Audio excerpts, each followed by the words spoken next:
Capítulo 6. Otros ingresos tributarios. Artículo 401. Retención sobre otros ingresos tributarios.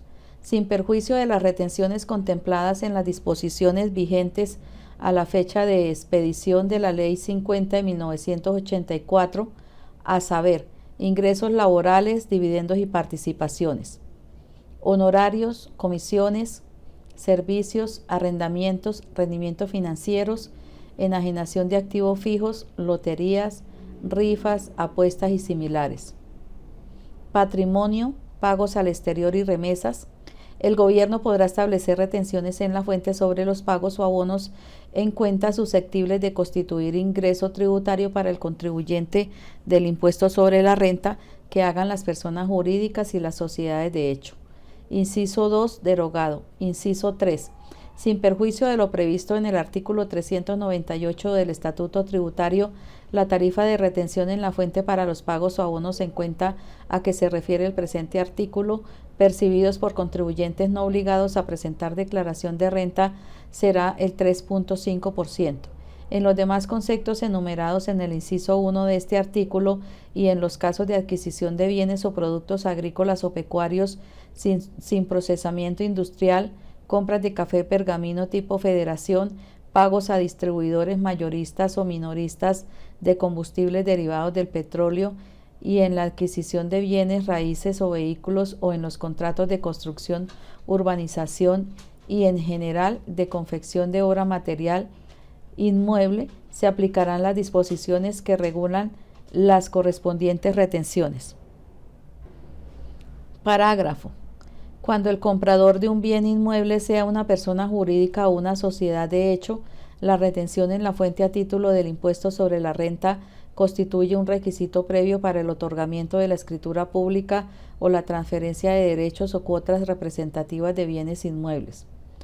Para estos efectos, la persona jurídica o sociedad de hecho pagará la retención en la fuente mediante recibo oficial de pago y posteriormente imputará dicho pago a la declaración de retención en la fuente correspondiente, de tal forma que el notario o la sociedad administradora de la fiducia o fondo, según el caso, pueda verificar el pago como requisito previo al otorgamiento de la escritura pública o la transferencia de derechos o cuotas.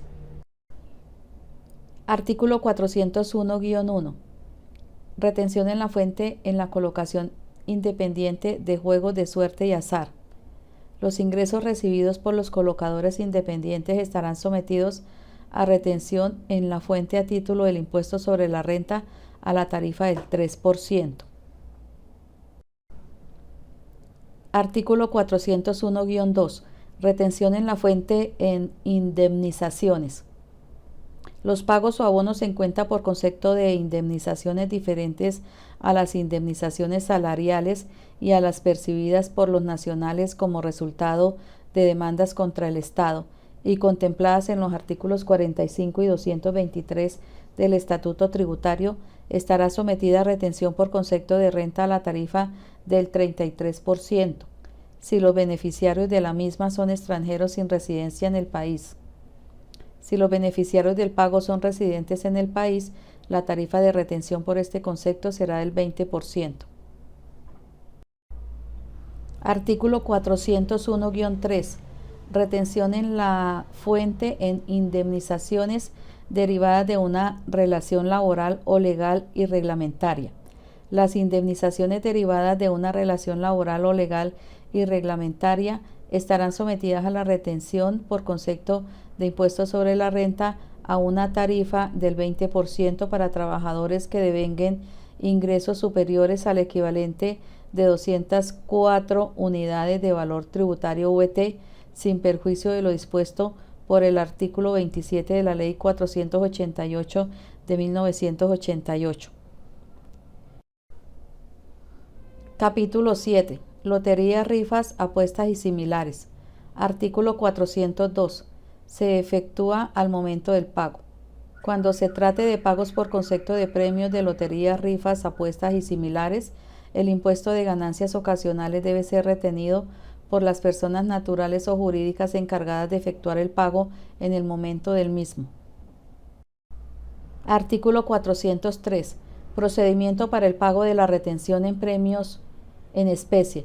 Para efectos del artículo anterior, los premios en especie tendrán el valor que se les asigne en el respectivo plan de premios, el cual no podrá ser inferior al valor comercial. En este último caso, el monto de la retención podrá cancelarse dentro de los 6 meses siguientes a la causación de la ganancia previa garantía constituida en la forma que establezca el reglamento. Artículo 404. Tratamiento de las apuestas. En materia de retención en la fuente, las apuestas se regirán por el mismo tratamiento que se aplica a los ingresos por concepto de loterías. Artículo 404-1. Retención en la fuente por premios. La retención en la fuente sobre los pagos o abonos en cuenta por concepto de loterías, rifas, apuestas y similares se efectuará cuando el valor del correspondiente pago o abono en cuenta sea superior a 48 VT. Capítulo 8. Patrimonio. Artículo 405. La retención es requisito para la aceptación de la deuda. Este artículo está derogado.